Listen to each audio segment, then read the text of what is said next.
हरे कृष्ण। आप सभी भक्तजनों का स्वागत है आज के सत्र में। तो ये कक्षा है श्रीमद् भागवतम कथा रूप की। सत्र का शुभारंभ हम पहले श्री मंगलाचरण के साथ आरंभ करेंगे। ओम अज्ञानतिमिरान्धस्य ज्ञानाञ्जनशलाकया चक्षुरुन्मिलितं येन तस्मै श्रीगुरुवे नमः। श्रीचैतन्यमनोभीष्टं स्थापितं येन भूतले स्वयं रूपः कदा मह्यं ददाति स्वपदान्तिकम्। वन्देऽहं श्रीगुरुः श्रीयुतपदकमलं श्रीगुरुन् वैष्णवांश्च श्रीरूपं साग्रजातं सहगण रघुनाथान्वितं तं सजीवम् साद्वैतं सावधूतं परिजनसहितं कृष्णचैतन्यदेवं श्रीराधाकृष्णपादान् सहगण ललिता श्रीविशाखान्वितांश्च नमः ॐ विष्णुपादाय कृष्णप्रेष्ठाय भूतले श्रीमते भक्तिवेदान्त स्वामिन्निति नामिने नमस्ते सारस्वते देवे गौरवाणी प्रचारिणे निर्विशेषशून्यवादी पाश्चात्यदेशतारिणे नमो महावदन्याय कृष्णप्रेमप्रदायते कृष्णाय कृष्णचैतन्य नाम्ने गौरत्विषे नमः।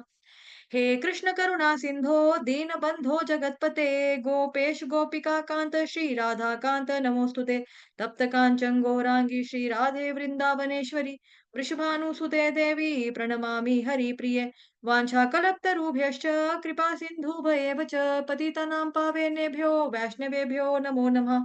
जय श्री कृष्ण चैतन्य प्रभु नित्यानंद श्री अद्वैत गदाधर श्रीवासादि गौर भक्त वृंद हरे कृष्णा कृष्णा कृष्णा हरे हरे हरे राम राम राम हरे हरे हरे कृष्णा कृष्ण कृष्ण हरे राम राम राम हरे हरे। हरे कृष्णा। श्रीमद् भागवतम महापुराण की जय।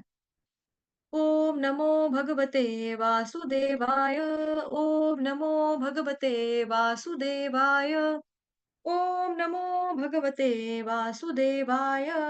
आज का शीर्षक है विदुर जी की उद्धव और मैत्रेय ऋषि से भेंट, तीसरा स्कंध। श्री सुखदेव गोस्वामी से भौतिक ब्रह्मांडों की सृष्टि का विवरण सुनकर शौनक ऋषि ने सूत गोस्वामी से पूछा, हे श्रील सूत जी, हम यह जानने के इच्छुक हैं कि विदुर ने किस प्रकार अपना ग्रह त्याग किया और वन में मैत्रेय ऋषि से उपदेश प्राप्त किए। यह सुनकर सूत गोस्वामी ने नैमिषारण्य में एकत्र ऋषि मुनियों को वही कथा सुनाई जिसका उपदेश सुखदेव गोस्वामी ने परीक्षित महाराज को दिया था। पांडवों के वनवास से लौटने के पश्चात धृतराष्ट्र ने विदुर जी को सलाह लेने के लिए बुलवाया। विदुर ने अपने बड़े भाई को सलाह देते हुए कहा, आपको चाहिए कि आप युधिष्ठिर को बुलाकर उन्हें उनका अधिकृत राज्य सौंप दें, क्योंकि आपकी गलतियों के कारण उन्होंने पहले ही अनेक कष्ट उठाए हैं। क्या आपको उनका और प्रतिशोध की भावना से भरे भीमसेन का जरा भी भय नहीं है? भगवान श्री कृष्ण पांडवों को अपना सर्वाधिक प्रिय संबंधी मानते हैं। आपने अपने घर में अपराध और पाप के मूर्तिमान स्वरूप को शरण दी हुई है। वह कोई और नहीं, स्वयं आपका पुत्र दुर्योधन है। भगवान श्री कृष्ण से द्वेष के कारण वह मंगल विहीन हो चुका है।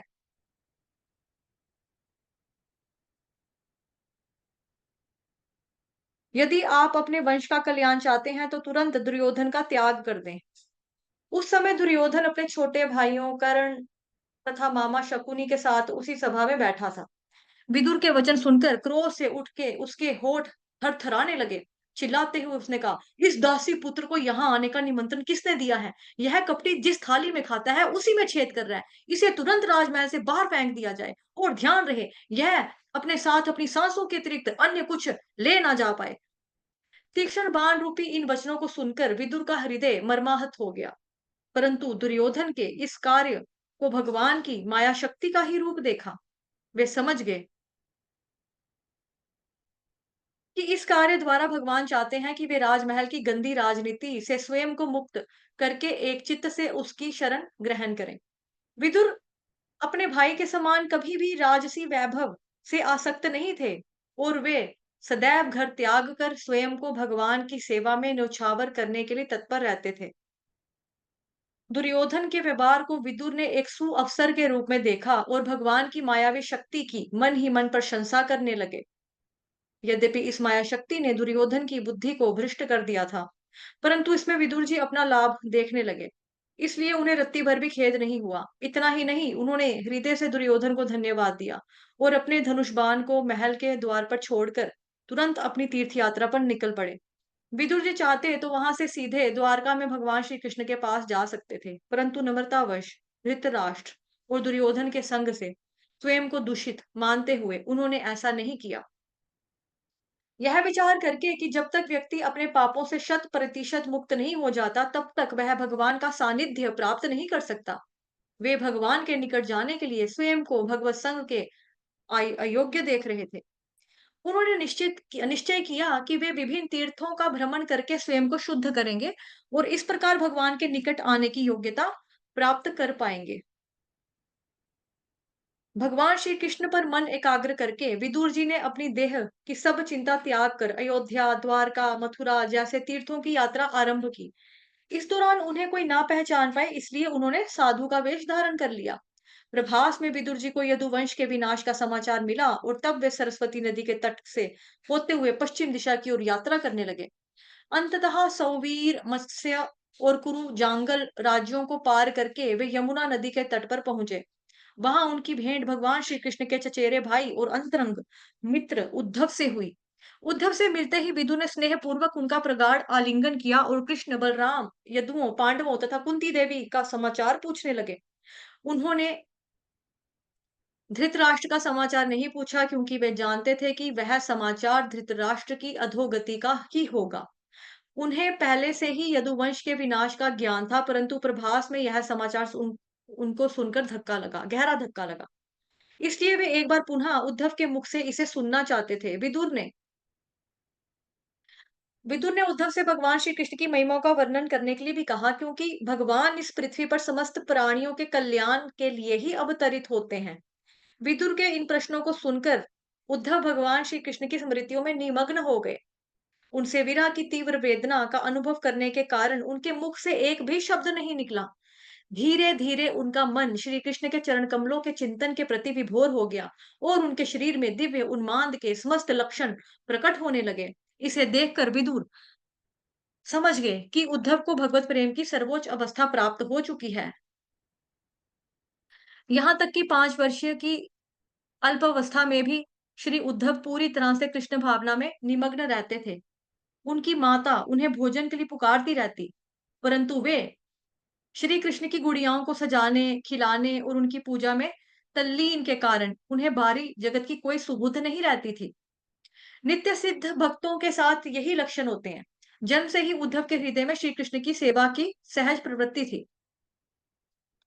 अंततः कुछ समय पश्चात उद्धव द्वारका के विचारों से बाहर निकलकर अपनी बाहरी चेतना में लौटे। मधुर वचनों में विदुर जी के प्रश्नों का उत्तर देते हुए उन्होंने कहा, श्री कृष्ण रूपी सूर्य इस संसार के क्षितिज से अब अस्त हो चुका है। अब हमारे कुशल क्षेम के बारे में क्या पूछना। यह जगत अब भाग्य विहीन हो चुका है और सबसे अधिक भाग्यहीन तो यादव है। जिस प्रकार मछलियां चंद्रमा के समुद्र से जन्म लेने के कारण उसे अपना ही परिवार मानने लगती हैं, उसी प्रकार हम भी श्री कृष्ण को अपना संबंधी मानकर यह नहीं समझ पाए कि वे पूर्ण पुरुषोत्तम भगवान थे। यह कहकर उद्धव शोक करने लगे। उन्होंने कहा, महाराज युधिष्ठिर के राजसूय यज्ञ में समस्त देवी देवता उपस्थित थे। वहां श्री कृष्ण के रूप सौंदर्य को देखकर उन्हें लगा कि मानो वे ब्रह्मा जी की सृष्टि की सर्वोत्कृष्ट रचना है। श्री कृष्ण कंस के भय से ब्रज में छिपाकर रखा गया और बाद में उन्होंने मथुरा से भागकर समुद्र को अपना निवास बनाया। मैं जब इन भ्रामक घटनाओं पर विचार करता हूँ तो मेरा मन व्यथित हो जाता है। वास्तव में उद्धव श्री कृष्ण की लीलाओं से भ्रमित नहीं थे, अपितु वे अपने प्रिय स्वामी के विरह से व्यथित थे। उद्धव ने विदुर से कहना जारी रखा, श्री कृष्ण ने अपने माता पिता देवकी वासुदेव से क्षमा मांगी कि वृंदावन होने के कारण वे उनकी सेवा नहीं कर सके। भगवान का यह व्यवहार देखकर मेरे हृदय को दुखी हो जाता है। विदुर जी आपने तो स्वयं देखा है कि यद्यपि शिशुपाल श्री कृष्ण से द्वेष करता था, फिर भी उन्होंने ब्रह्म ज्योति में विलीन होने के लिए मुक्ति प्रदान की। यह मुक्ति योगियों को ही प्राप्त हो पाती है। भगवान से विरह को भला कौन सहन कर सकता है। कुरुक्षेत्र की युद्ध भूमि में अर्जुन के तीक्ष्ण बाणों के प्रहार से जिन योद्धाओं ने श्री कृष्ण के मुख कमल को देखते हुए अपने प्राण त्यागे, उन्होंने तत्क्षण भगवान के धाम को प्राप्त कर लिया। श्री कृष्ण अक्सर महाराज उग्रसेन के सम्मुख खड़े होकर उन्हें समाचार देते थे। महाराज, आपकी प्रसन्नता के लिए मैं आपको यह बताना चाहता हूँ कि पूतना राक्षसी श्री कृष्ण को हलाहल विष द्वारा मारने की इच्छा से आई, परंतु भगवान ने उसे माता का स्तर प्रदान कर दिया। इसलिए श्री कृष्ण के अतिरिक्त अन्य ऐसा कौन है जिसका मैं आश्चर्य लूं? वास्तव में असुर वर्ग भक्तों से अधिक भाग्यशाली हैं, क्योंकि भगवान से शत्रु भाव में युद्ध करते समय उन्हें गरुड़ पर आरूढ़ भगवान के अत्यंत मनोहारी दर्शन प्राप्त होते हैं। वास्तव में असुर कभी भी भक्तों की बराबरी नहीं कर सकते हैं, परंतु यहाँ उद्धव भगवान श्री कृष्ण से विरह की तीव्र भावनाओं का अनुभव कर रहे हैं। वे सोच रहे हैं कि अपनी मृत्यु के समय साक्षात भगवान को नहीं देख पाने के कारण उन्हें इसी भौतिक संसार में रहना पड़ेगा। और दूसरी ओर जिन असुर ने भगवान के हाथों मृत्यु को प्राप्त की थी, वे पहले से ही चिन्मय आकाश में पहुंच चुके हैं। इसलिए असुर तत्पश्चात विदुर जी के हृदय में श्री कृष्ण कथा सुनने की ज्वलंत उत्कंठा को देखकर उद्धव ने श्री कृष्ण की 11 वर्षों तक वृंदावन में की गई लीलाओं और मथुरा में एवं अन्य द्वारका लीलाओं को सुनाया। उस दौरान महाराज युधिष्ठिर संपूर्ण पृथ्वी के सम्राट थे और भगवान श्री कृष्ण उनके अधीनस्थ राजा के रूप में द्वारका पर राज्य कर रहे थे। श्री कृष्ण ने अनेक वर्षों तक एक गृहस्थ की भूमिका निभाई, परंतु अंततः उन्होंने स्वयं को उससे अनासक्त कर लिया। जब उनकी प्रकट लीलाओं के स्मरण का समय निकट आया, तो उन्होंने उद्धव से द्वारका को छोड़कर बद्री का आश्रम जाने के लिए कहा। भावी घटनाओं की पूरी जानकारी होने के कारण भगवान चाहते थे कि उद्धव बद्री का आश्रम में नर नारायण ऋषि के भक्तों के संग में रहें और उनके विरह से उत्पन्न होने वाली पीड़ा से राहत पा सकें। अपने स्वामी से असहनीय विरह के कारण उद्धव उनका संग नहीं त्याग पाए और अंततः उस स्थान पर आ पहुंचे जहां श्री कृष्ण एक नव वट वृक्ष के तने का सहारा लेकर बैठे हुए थे। वह नव वट वृक्ष दर्शाता है कि ब्रह्मांड सबसे छोटा और तरुण है, तथा उसका सहारा लेकर श्री कृष्ण का वहां बैठना दर्शाता है कि यह प्राकृत जगत बाह्य है। भगवान की अंग कांति श्यामल थी और वे अत्यंत सुंदर दिख रहे थे। उनके नेत्र शांत और नवोदित सूरज की लालिमा से युक्त थे। उनके चतुर्भुज रूप, उनके शरीर के विभिन्न चिन्हों तथा उनके रेशमी पीत वस्त्रों को देखकर उद्धव पहचान गए कि वे स्वयं पूर्ण पुरुषोत्तम भगवान श्री कृष्ण हैं। भगवान श्री कृष्ण वृक्ष से पीठ लगाए हुए बैठे थे। उनका दाहिना पैर उनकी बाईं जंघा पर टिका था और यद्यपि उन्होंने ग्रस्त जीवन के समस्त सुखों का परित्याग कर दिया था, फिर भी वे अत्यंत उल्लसित थे। उद्धव ने भगवान श्री कृष्ण को प्रणाम किया और उनके निकट बैठ गए। उसी समय वहां पर भ्रमण करते हुए मैत्री ऋषि का आगमन हुआ। उद्धव की उद्धव पर मंद मुस्कान युक्त दृष्टि डालते हुए भगवान श्री कृष्ण प्रसन्नता पूर्वक बातें करने लगे। मैत्रेय ऋषि भी, जो एक ज्ञान मिश्र भक्त थे, वे पूर्ण एकाग्रता से श्री कृष्ण के वचनों को सुनने लगे। भगवान श्री कृष्ण ने कहा, सदियों पूर्व जब तुम वसुओं में से एक थे, तुमने मेरे संग की कामना की थी। यद्यपि अन्यों के लिए यह वरदान प्राप्त करना सहज नहीं है, परंतु मैंने तुम्हें यह वरदान दिया था। उद्धव, विश्वास रखो कि तुम्हें मेरी सर्वोच्च कृपा प्राप्त हुई है और भौतिक संसार में यह तुम्हारा अंतिम जन्म होगा। इस एकांत स्थान में मुझसे भेंट होना ये तुम्हारा परम सौभाग्य है और शीघ्र ही तुम मेरे दिव्य धाम वैकुंठ को प्राप्त करोगे। उद्धव ने कहा, हे भगवान, आपके चरण कमलों की प्रेम पूर्वक सेवा में संलग्न भक्तों के लिए धर्म, अर्थ, काम अथवा मोक्ष प्राप्त करना कोई कठिन कार्य नहीं है। परंतु जहां तक मेरा प्रश्न है, बिना किसी इच्छा के मुझे आपकी प्रेममयी सेवा का सौभाग्य प्राप्त हुआ है। यद्यपि आपका ज्ञान अपरिमेय है और आपको अन्य किसी से सलाह लेने की जरूरत नहीं है, परंतु फिर भी आप एक भ्रमित व्यक्ति की सलाह लेने के लिए मुझे बुलवाते थे। आपके ऐसे कार्य अब मुझे भ्रमित कर रहे हैं। हे भगवान, यदि आप मुझे योग्य समझे तो कृपया वह ज्ञान दीजिए जिसे आपने सृष्टि के आरंभ में ब्रह्मा जी को दिया था और जिसके द्वारा आपको सहजता से समझा जा सकता है। तब उद्धव ने विदुर जी से कहा, भगवान श्री कृष्ण ने विस्तार पूर्वक मुझे वह ज्ञान प्रदान किया। अंत में मैंने उनकी परिक्रमा की और यहाँ यमुना तट पर आ गया। भगवान से बिछो होने के कारण मेरा मन बहुत उद्विग्न है। उनकी अनुपस्थिति में मेरा चित्त विक्षिप्त है और अपनी इस पीड़ा को शांत करने के लिए उनके निर्देशानुसार बद्रिका आश्रम के मार्ग पर हूँ। उद्धव के मुखारबिंद से अपने मित्रों और संबंधियों के विनाश का समाचार सुनकर विदुर ने दिव्य ज्ञान का आश्चर्य लेते हुए अपने व्यथित मन को शांत किया। तो यहाँ पर हमें भी एक सीखने को चीज़ क्या मिल रही है, सीखने वाली बात हमारे लिए ये है प्रैक्टिकली जो अप्लाई करना है हमने, कि अगर आपको लगता है ना कोई प्रॉब्लम आ गई लाइक जैसे यहाँ पे देखो अपने सगे-संबंधियों में फ्रेंड्स की डेथ होगी, उनका विनाश हो गया, समाचार सुनकर क्या हुआ, उसने किस चीज़ का सहारा लिया? भगवान के दिव्य ज्ञान का आश्रय लिया। मतलब कि अब हमें भी यही करना है, हरे कृष्ण महामंत्र का सहारा। अगर कभी आपको लगता है कि भई हम बड़े मतलब उद्विग्न हो उत्तेजित हो रहे हैं, उद्विग्न हो रहा है, मतलब नुकसान हो गया, लाभ हुआ, हानि होगी, कोई चला गया, किसी किसी भी तरह का जो ये उद्विग्न होते हैं ना, उत्पन्न होते हैं हमारे हृदय के अंदर, तो हम हमारा भी मन डिस्टर्ब होता है, तो हमें कैसे शांत करना है? हरे कृष्ण, कृष्ण कृष्ण, हरे हरे, हरे राम, राम राम, हरे हरे। या फिर इसके अलावा आप भगवान जी की जो लीलाएँ हैं, जो उनका गुण है, उस उनका आप चिंतन कर सकते हो, उनको रिमाइंड कर सकते हो कि भगवान जी ने ये वाली लीला में इस तरह से किया, ऐसे हुआ था, ऐसे हुआ था। इस तरह से करके भी आप अपने मन को शांत कर सकते हो। ठीक है? अब देखो यहाँ पे कितनी बड़ी बात है कि 1-2 दोस्त की भी मृत्यु नहीं हुई है। अपने मित्रों, बहुत सारे मित्र, मल्टीपल फ्रेंड्स चले गए एवं संबंधियों, बहुत सारे रिश्तेदार का विनाश का समाचार सुन के विदुर ने दिव्य ज्ञान का आश्रय लिया। तो हमें भी सुख हो, दुःख हो, तो हमें भी सहारा चाहिए होता है। तो हिज होलीनेस नवयुगेंद्र स्वामी जी महाराज जी एक भजन भी गाते हैं ना, मेरा कोई ना सहारा बिना तेरे, नंदलाल सांवरिया मेरे। तो चाहे हमारी जिंदगी में गम हो, कभी खुशी कभी गम, ये दुनिया इस इसी के ऊपर है, चलती रहती है। तो खुशी हो तो उसमें भी भगवान को भूलना नहीं चाहिए, उसमें भी भगवान जी का थैंक यू हमें करना चाहिए कि भगवान जी थैंक्स, आपने मुझे ये दिया, मैं इस काबिल नहीं थी, इस लायक नहीं थी, आपने फिर भी मुझे दिया, थैंक यू सो मच, आपका बड़ा बड़ा आभारी। और जब कोई चीज़ चली जाती है हमारे पास से, हमारा मन डिस्टर्ब होता है, स्वभाव है मनुष्य का। ठीक है? अब मान लो कि चलो मेरे पास 20 रुपीज़ है, मान लो ₹20 है मेरे पास, ठीक है? मैं सड़क के ऊपर गई थी आइसक्रीम लेने के लिए अपने लिए, कि मैं चॉक बार खाऊँगी रास्ते में जाकर, एक कोन लूँगी।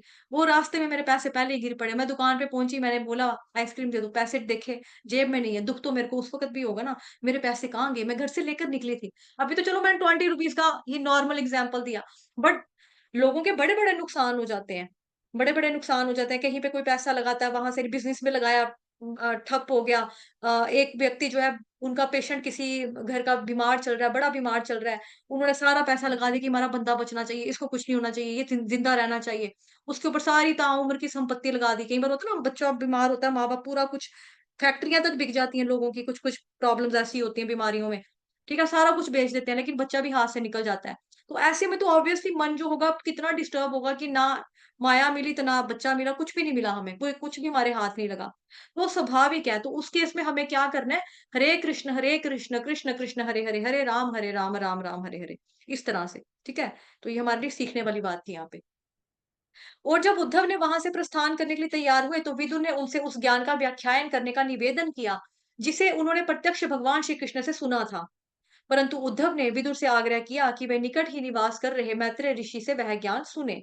उम्र में उद्धव मैत्रेय से छोटे थे और अपने से बड़े के रहते हुए ज्ञान देने का प्रयास एक अपराध मर्यादा व्यतिक्रम माना जाता है। तो ये भी हमारे लिए एक चीज मतलब सीखने वाली है। ठीक है?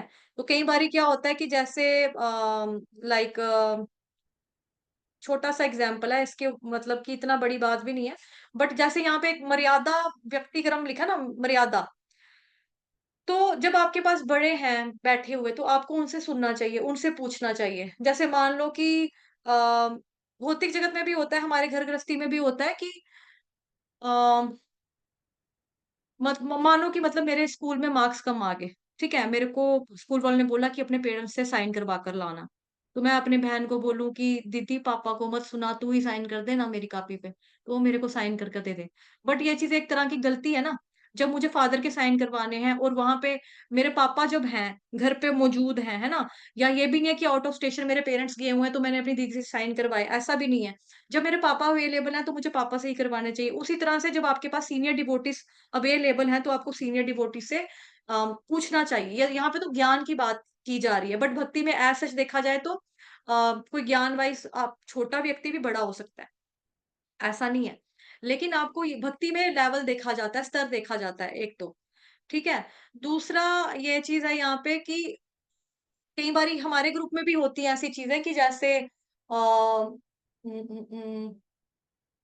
जैसे मतलब कई बार होता है ना कि 1 सेकंड रुको। भगवान श्री कृष्ण एवं उनके पार्षदों के अंतर्धान होने के पश्चात अब केवल उद्धव ही शेष बचे थे। चूंकि भगवान श्री कृष्ण उद्धव को अपना सर्वश्रेष्ठ भक्त मानते थे, उन्होंने स्वयं के विषय में सर्वाधिक गुह्य ज्ञान का प्रसार करने के लिए उनका चुनाव किया। दूसरे शब्दों में भगवान के अंतर्धान होने से संबंधित गुह्य ज्ञान इसलिए उद्धव को दिया गया, जिससे वे इसे नर नारायण ऋषि एवं बद्रिका आश्रम में रहने वाले अन्य ऋषि मुनियों को प्रदान कर सके। उस रात्रि उद्धव ने उनमें से कुछ उपदेश विदुर को भी क्या सुनाए। और जब विदुर ने सुना कि संसार को त्यागते समय भगवान श्री कृष्ण ने उनका स्मरण किया था, तो वे रोने लगे। अगले दिन प्रातः उद्धव ने बद्रिका आश्रम की ओर प्रस्थान किया और यमुना तट पर कुछ दिन व्यतीत करने के पश्चात विदुर जी भी मैत्री ऋषि से भेंट करने के लिए हरिद्वार की ओर चल पड़े। तीसरा स्कंद शीर्षक है ब्रह्मा जी का जन्म, चारों कुमारों एवं अन्यों का जन्म। इसको भी बहुत ध्यान से इस कथा का श्रवण करेंगे। इंपॉर्टेंट है ये पार्ट। और हम्म, विदुर जी का मन मैत्रेय ऋषि की विदुर जी का मन मैत्रेय ऋषि के मुख से श्री कृष्ण की लीलाएं सुनने के लिए उत्कंठा से भरा हुआ था। परंतु नम्रतावश सर्वप्रथम उन्होंने उन आध्यात्मिक विषयों पर जिज्ञासाएं की, जिनमें जन सामान्य का कल्याण निहित है। अभी जो शाम वाले बैच में हम पढ़ रहे हैं, उसमें भी यही चर्चा आ रही है ना, कि उन्होंने जो भी ऋषि मुनियों ने जो प्रश्न पूछे, वो किसके लिए पूछे? विश्व के कल्याण के लिए, जन के कल्याण के लिए। ऑलरेडी देखो, जो संत साधु संत हैं, वो उनको पता है कि आत्म साक्षात्कार कैसे करना है, भगवत धाम कैसे जाना है, उनको सब कुछ पता है। लेकिन फिर भी वो आते हैं, बार-बार आते हैं हम जैसे मूर्ख लोगों के लिए कि भई इन लोगों का कैसे गुज़ारा होगा कलयुग में, ये लोग कैसे सर्वाइव करेंगे, ये लोग कैसे आत्म साक्षात्कार करेंगे, कैसे ये भगवान जी के धाम पे पहुँचेंगे। कलयुग में तो सभी तरह की पाप कर्म से लिप्त होगा मनुष्य, फिर भी इन बेचारों का क्या होगा, इनका कैसे उद्धार होगा, है ना? तो ये कथा एक और अन्य कथा भी हमने सुनी हुई ऑलरेडी ब्रह्मा जी और नारद मुनि की। आज हम ये वाली पे ध्यान देंगे, अभी जो पढ़ने लगे हैं, कि जो जिज्ञासाएँ की थी वो जन-सामान्य के कल्याण के लिए पूछा गया था। अब यहाँ पर विदुर जी भी क्या कह रहे हैं, चाहते तो वो फटाफट थे कि भई उनको पता लग गया। जैसे पूछ लो, मानो कि एक जगह पे आपको आप कहीं ट्रैवल पे निकले हो, ठीक है? आपने रास्ते में पूछा, अंकल आपको पता है पेट्रोल पंप कहाँ है? नहीं, आगे। अंकल आपको पता है पेट्रोल पंप, आंटी आपको पता है पेट्रोल पंप कहाँ है? आगे, आगे, आगे। अब आगे पहुँचते-पहुँचते आप पहुँच गए हो पेट्रोल पंप के पास। अब पेट्रोल पंप के पास पहुँचोगे, आपको पता है कि तेल बड़ा ज़्यादा ज़रूरी है। लेकिन तेल से आप पहले सोचो कि हाँ, तेल तो मेरे को कहीं जाना है, वहाँ के लिए तो ज़रूरी है। लेकिन पहले मैं कुछ और पूछ लेता हूँ कि जिनके घर में मैं जा रहा हूँ, उनके घर के लिए तेल डलवाना सही भी है कि नहीं है? तो एक तरह से वो चीज़ आ जा मतलब कि ख़ैर वो एग्ज़ाम्पल नहीं है। एग्ज़ाम्पल यहाँ पे ये है कि आपको प्यास बहुत लगी हुई है। आप चाहते हो कि कहीं मुझे खाना मिल जाए, भूख लगी हुई है। लेकिन आपको यहाँ पे कुछ मिल गया, तो फिर आप सोचते हो कि चल रोटी तो मैं बाद में खा लूँगा, पहले मैं ये वाला काम कर लूँ। तो यहाँ पर भी क्या हुआ कि वो बड़े तत्पर थे। उनको इतना उनको मतलब दिल कर रहा था, हृदय से कर रहा था कि मैं फटाफट कृष्ण भगवान की लीलाएँ सुन लूँ, मैत्री ऋषि के मुख से। लेकिन नम्रतावश यहाँ पे उनके गुण, उनका क्वालिटी जो है ना, ये देखो यहाँ पे मैं सॉरी हाइलाइट नहीं कर पाऊँगी क्योंकि फ़ोटो करके मैंने ये पीडीएफ क्रिएट किया है। तो ये जो है ना नम्रतावश, यहाँ पे गुण के बारे में बताया जा रहा है विदुर जी का, कि वो इतने ज़्यादा विनम्र थे कि सबसे पहले उन्होंने क्या किया, उन्होंने जनता का ध्यान रखा, कि उन्होंने उन आध्यात्मिक विषयों पर जिज्ञासाएँ की, जिनमें जनसामान्य का कल्याण निहित है। ठीक है? तो विदुर जी भी नो डाउट कि काफ़ी अच्छे भक्त थे, ऐसा नहीं है। लेकिन फिर भी उन्होंने दूसरों का सोचा। जो वैष्णव होता है, जो दू भक्त होता है ना, वो हमेशा दूसरे का सोचता है। अपना वो बाद में सोचेगा, पहले वो हमेशा दूसरे का सोचेगा कि ये कैसे करेगा? मतलब कि इसका भी भला हो जाए। क्योंकि जो ये होते हैं ना, जो आसुरी प्रवृत्ति के लोग होते हैं, वो कहते हैं कि मेरा भला हो जाए, बाकी सबका बुरा हो जाए। जो मनुष्य भी होते हैं, नॉर्मल मनुष्य, वो भी ये कहते हैं कि मेरा भला हो, अपना काम बनता, भाड़ में जाए जनता। ठीक है? सुना होगा आपने, इस तरह का एक डायलॉग डायलॉग है। और जो वैष्णव होता है, जो भगवान का भक्त होता है ना, वो कहता है भले ही मेरा बुरा हो जाए, लेकिन बाकी सबका भला होना चाहिए। अभी यहाँ पर उनका बुरा तो नहीं हो रहा, भला ही होगा बेसिक मतलब ऑब्वियसली। लेकिन यहाँ पर फिर भी वो क्या कर रहे हैं, पहले प्रेफ़रेंस दे रहे हैं जनता को, कि वो वाले प्रश्न पूछूँगा जिससे सारे लोगों को बेनिफिट हो, सब लोगों को बेनिफिट हो। अब देखो कई बारी क्या होता है कि जैसे हम क्लास खत्म करते हैं ना, तो हमसे भी कई लोग कहते हैं कि क्वेश्चन पूछना है, या पर्सनली कोई क्वेश्चन मेरे को आ जाएगा उस पे चैट के ऊपर कि माता जी मुझे आंसर दो, ये है, वो है। तो जो चीज़ मेरे को पता है कि ये क्वेश्चन जो है ना इनका, ये बाकी लोगों के भी डाउट्स को क्लियर करेगा। तो वो मैं उसको ग्रुप में डालती हूँ। मैं पर्सनली आंसर नहीं देती। मैं उनको ये कहती हूँ मैंने ग्रुप में डाल दिया, आप वहाँ जाकर सुन लो, ऑडियो नोट, वहाँ से सुनो। तो उसमें क्या होता है कि दूसरों का भी हेल्प होती है, दूसरों का भी भला होता है। तो वैष्णव हमेशा दूसरे के भले के बारे में सोचता है। और दूसरी चीज़ ये भी है कि जैसे आपको पता लग गया, जैसे परसों भी मैंने एग्ज़ाम्पल में दिया था, सबका भला हो पर शुरुआत मेरे से हो, ऐसा बोलते हैं। जी, रिया माता जी। तो परसों भी मैंने एग्ज़ाम्पल दिया था आप लोगों को कि क्या एग्ज़ाम्पल दिया था? उम, उम, उम, उम, उम, उम, उम, उम, उम, चलो वो निकल गया दिमाग से जो मैं बोल रही थी। अभी वो मैसेज देख के थोड़ा वो रिदम टूट गया मेरा ना। क्या मैसेज था? मैसेज नहीं, वो बताने लगे, भूल गया, चलो जाने दो इसको, जो गया सो गया। तो वे सब जिज्ञासाएं करने के पश्चात अंततः विदु ने स्वीकार किया कि भौतिक धर्म निर्देशों को बारंबार सुनने के पश्चात भी उनके अंतकरण ने सच्ची संतुष्टि का अनुभव नहीं किया है। तो ये चीज भी हमने कल डिस्कस की थी कि भौतिक चीजों जो है ना, भौतिक धर्म निर्देश, उसको आप जितना भी सुन लोगे फिर भी सच्ची संतुष्टि आपको फील नहीं हो पाएगी। क्यों? क्योंकि जीवन स्वरूप कृष्णेर नित्य दास, आत्मा जब तक कृष्ण के बारे में श्रवण नहीं करेगी, कृष्ण से कनेक्ट नहीं होगी, कृष्ण को प्राप्त करने के लिए हरे कृष्ण महामंत्र का जप नहीं करेगी, जिज्ञासा नहीं करेगी, तब तक आत्मा जो है ना वो दुखी रहती है। ठीक है? तो प्रभुपाद जी उसकी एग्जाम्पल भी देते हैं श्रीमद् भगवत गीता में 2nd चैप्टर में कि अ, हम लोग शरीर शरीर के लिए बड़ा कुछ करते हैं, क्रीमें लगाते हैं, पाउडर लगाते हैं, कपड़ा सुंदर-सुंदर लगाना, ठीक है? नहाना, धोना, अलग बालों के लिए शैम्पू, बॉडी के लिए अलग साबुन, हाथ धोने के लिए अलग साबुन हो गया, बॉडी वॉश हो गए हमारे, ठीक है? इसके अलावा फिर हम बड़ा कुछ करते हैं, खाना-पीना ये वो, डाइट लेते हैं, ड्राई फ्रूट खाएँगे। आत्मा जो है, आत्मा को हम क्या खिलाते हैं? कुछ भी नहीं देते। आत्मा की डाइट क्या है? हरे कृष्ण महामंत्र का जप, ठीक है? तो इस तरह से कृष्ण कथा सुनने का निवेदन किया उन्होंने। फिर उन्होंने सॉरी मैत्री ऋषि से कि जो महाभारत का श्रवण का सच्चा लाभ है, कि महाभारत भी अगर कोई पढ़ रहा है, जैसे लोग कहते हैं ना महाभारत क्या है? लड़ाई की किताब है। लोग भगवत गीता के लिए भी कहते हैं कि ये तो लड़ाई की किताब है। बट बेसिकली यहाँ पे लिखा है मैत्री ऋषि से कृष्ण कथा सुनने का निवेदन किया, जो महाभारत के श्रवण का सच्चा लाभ है। दिव्य ज्ञान से अनभिज्ञ लोगों के लिए तो ऐसे लोग सहानुभूति रखते हैं जो स्वयं सहानुभूति के योग्य हैं। दूसरे शब्दों में निराकारवादी ऐसे लोगों के प्रति सहानुभूति रखते हैं जो व्यर्थ शारीरिक कार्यों में अपना मूल्यवान समय गंवाते हैं। परंतु भगवान के भक्त उन निराकारवादियों के प्रति सहानुभूति रखते हैं। दिव्य ज्ञान के असीमित विषय को कहाँ से आरंभ किया जाए, इस बुद्धि को सुलझाने के लिए विदु ने मैत्री ऋषि को आएगा सलाह दी कि वे भगवान के पुरुष अवतारों से विषय का आरंभ करें। ठीक है? तो इसके बारे में भी ऑलरेडी हमने चर्चा की हुई है कि भगवान जी के कितने तरह के अवतार होते हैं, है ना? तो उसकी तो मुझे लगता नहीं कि कुछ ज़रूरत होगी आप लोगों को जानने की। कोई बता सकता है कि भगवान के बहुत सारे अवतार हैं ना? आपको जो मैंने वो पढ़ाया था कृष्ण भगवान का एक्सपेंशन, है ना? कृष्ण भगवान जी का विस्तार, उसमें बताया था आप लोगों को पुरुष अवतार होता है, लीला अवतार होते हैं, गुण अवतार होते हैं, आवेश अवतार होते हैं। आवेश अवतार में फिर फर्दर 2 होते हैं आगे, ठीक है? युग अवतार होते हैं, मनवंतर अवतार होते हैं, ग्रंथ शाक्य आवेश अवतार होते हैं कि जिसको शक्ति दी है, जैसे कि ग्रंथा शक्ति आवेश अवतार किसको बोला जाता है? वेद व्यास जी को बोला जाता है, ठीक है? फिर इस तरह से अवतार हैं भगवान के 6 तरह के, ठीक है? पुरुष अवतार जिसमें आते हैं महाविष्णु, गर्भोदक्षाय विष्णु और क्षीरोदक्षाय विष्णु। लीला अवतार, ठीक है? फिर गुण अवतार में कौन आ गया? विष्णु, ब्रह्मा, विष्णु, महेश, सतोगुण, रजोगुण, तमोगुण का जो इस्तेमाल करते हैं, ठीक है? लीला अवतार के बारे में हम डिटेल में पढ़ेंगे। अ, वैसे एक तरह से शुरू हो चुका हुआ है अवतारों के बारे में ना, क्योंकि तीसरे स्कंद पढ़े ना हम, यहाँ पे 3rd कैंटो की स्टोरी आई थिंक ये मेरे हिसाब से, अगर मैं गलत नहीं हूँ, हाँ, बिल्कुल सही है। यहाँ लिखा है 3rd कैंटो, तीसरा स्कंद। तो तीसरे स्कंद में अगर आप देखेंगे ना, अभी शाम वाले बैच में हम अभी पहुंचे नहीं है वहां पे 3rd कैंटो में, क्योंकि कल 2nd चैप्टर शुरू हुआ है हमारा।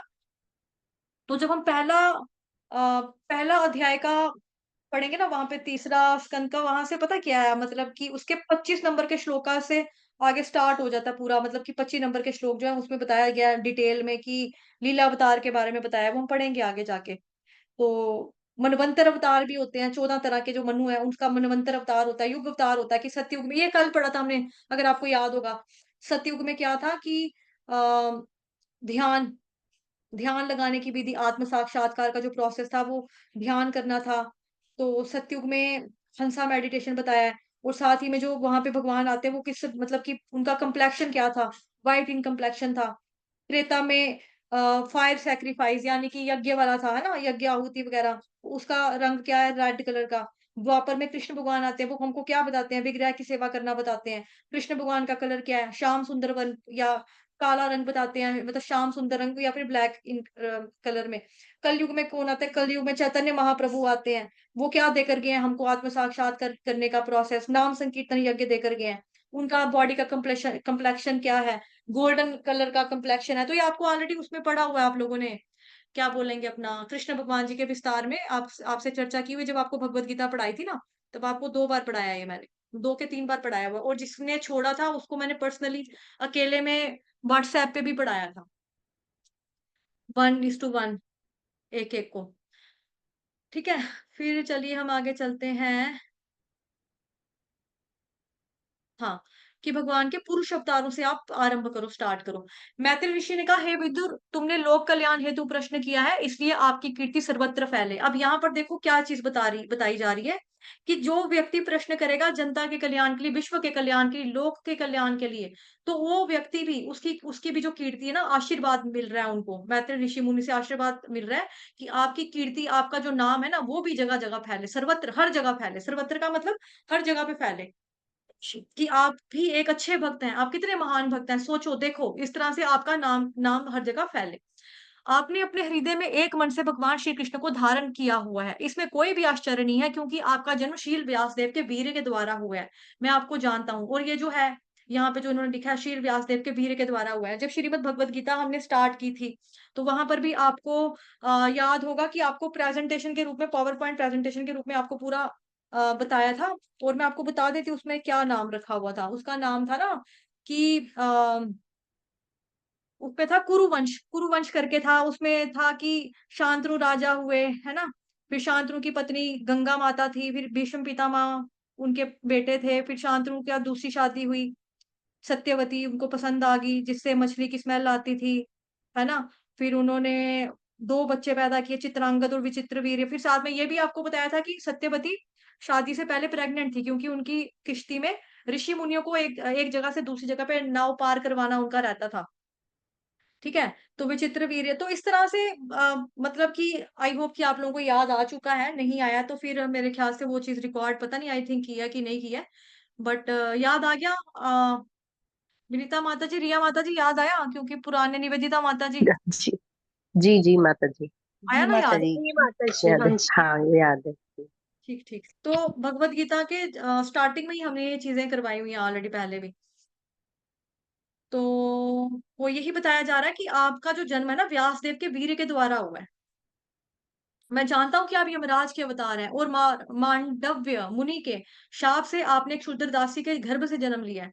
आप भगवान के अंतरंग पार्षदों में से एक हैं। अपने नित्य धाम से लौटने से पहले भगवान ने आपको देने के लिए मुझे कुछ निर्देश दिए हैं। एक समय की बात है, राजा के सिपाहियों ने मांडव्य मुनि के आश्रम में छिपे कुछ चोरों को पकड़ा था। मुनि को चोरों के गिरोह का सदस्य मानते हुए वे उन्हें भी बंदी बनाकर ले गए, परंतु जैसे ही वे उन्हें शूल दंड देने जा रहे थे, इसकी सूचना राजा तक पहुंची। राजा ने तत्क्षण एक ब्राह्मण का वध रोकने का आदेश दिया, और स्वयं आकर मांडव्य मुनि से क्षमा याचना करने लगे।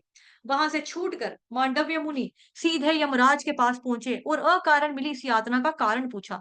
यमराज ने उन्हें बताया कि बचपन में मुनि ने नुकीली घास से एक चींटी को भेद दिया था।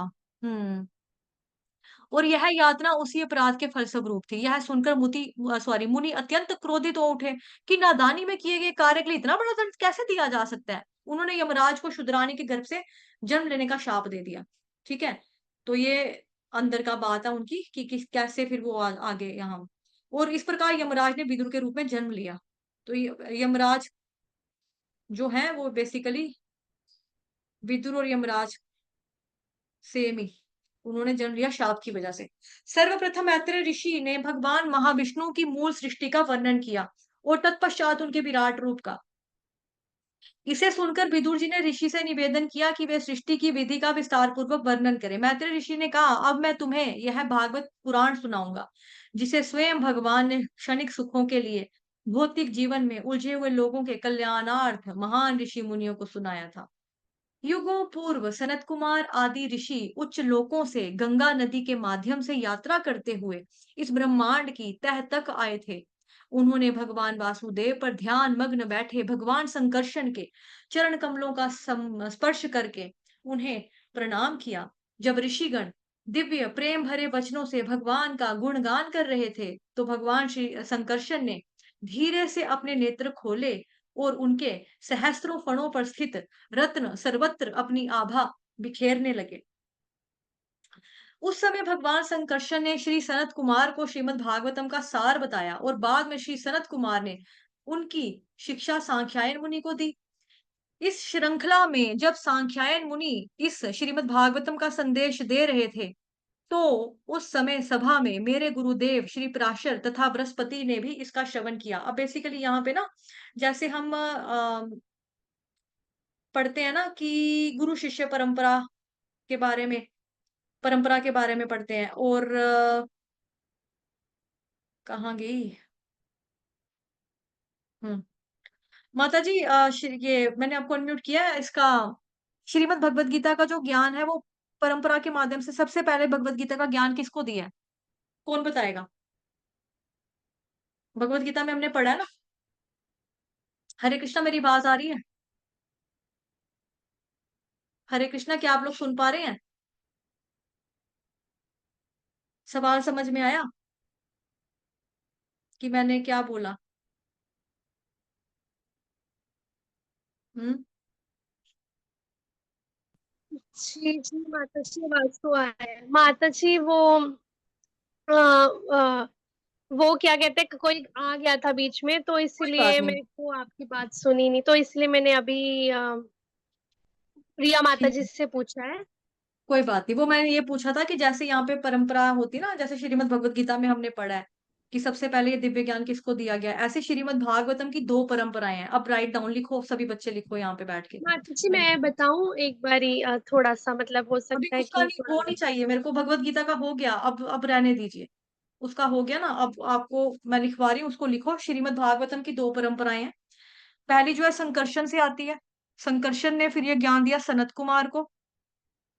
अब आप बोलोगे हाँ आपने पहले बताया था, हमें याद आ गया, आधे यही कहेंगे अब। संकर्षण से सनत कुमार, सनत कुमार से गया सांख्यायन मुनि,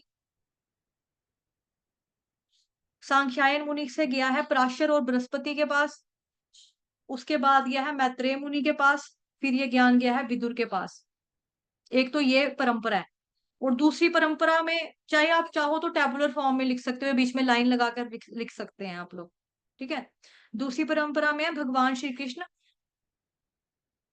फिर ब्रह्मा जी, फिर नारद, फिर व्यास देव, फिर शुकदेव, फिर परीक्षित महाराज और सूत नैमिषारण्य के संतगण। रिपीट करूं? भगवान श्री कृष्ण, ब्रह्मा जी, नारद, व्यासदेव, शुकदेव, परीक्षित और सूत गोस्वामी, फिर नैमिषारण्य के संतगण। और जो दो परम श्रीमद् भागवतम महापुराण की दो परंपराएं हैं। पहली परंपरा में मैंने लिखवाया, मैं रिपीट कर रही हूँ ताकि आप लोग मैच कर लो, किसी का कोई स्किप तो नहीं हुआ, छूटा तो नहीं है। संकर्षण, फिर सनत कुमार, फिर सांख्यायन मुनि, फिर पराशर और बृहस्पति, फिर मैत्रेय मुनि, फिर विदुर। आई रिपीट दोबारा से, ठीक है। संकर्षण, सनत कुमार, सांख्यायन मुनि, पराशर और बृहस्पति, उसके बाद मैत्रेय मुनि और विदुर। फिर दूसरी तरफ आपने लिखना है सेकंड परंपरा में भगवान श्री कृष्ण, ब्रह्मा, नारद, व्यासदेव, शुकदेव, परीक्षित और सूत, फिर नैमिषारण्य के संतगण। लिख लिया? थम्स अप दे दो, किसी का छूटा तो बता दो, अभी भी मैसेज कर सकते हो। ठीक है, थम्स अप दे दिया आप लोगों ने, सबने लिख लिया है? कोई बच्चा रहा तो नहीं, किसी ने बचाया तो नहीं है कि कुछ छूट गया, किसी का बच गया कुछ? सबका हो गया? मैसेज ऑन है? ठीक है, थम्स अप आ रहे हैं, ओके धन्यवाद। आगे बढ़े, अब इसको भूलना नहीं, ये याद रखेंगे। ठीक है, इसको अच्छी सी नोटबुक पे पूरा लिख लेना। या आप लोगों के पास भागवतम की हार्ड कॉपी है ना? तो आप उस पे भी लिख सकते हो पेंसिल से, या पेन से लिख सकते हो साइड पे स्टार्टिंग में कि ये 2 परंपराएं हैं। ठीक है? तो जो भक्तजन प्रचार की सेवा करते हैं, सेवक हैं, तो उनको तो खास तौर पे ये चीजें भूलने वाली ही नहीं है, भूलनी ही नहीं चाहिए। क्योंकि देखो पहले श्लोक में भी देखो मतलब संकर्षण वाले जो मतलब उसमें मैत्री मुनि करते हैं ना, और जो भगवान कृष्ण से है उसमें क्या बताया, भगवान कृष्ण से है उसका तो पहले श्लोक में तेने ब्रह्म हृदय आदि कवये मुह्यन्ति असूरयः, वहां पे बताया ना कि भगवान संकर्षण ने ये ज्ञान जो है इस तरह से हमने पढ़ा भी था। चलो खैर अब उस पे नहीं चर्चा करेंगे, पढ़ते हैं फिर रीडिंग हमारी छूट जाएगी।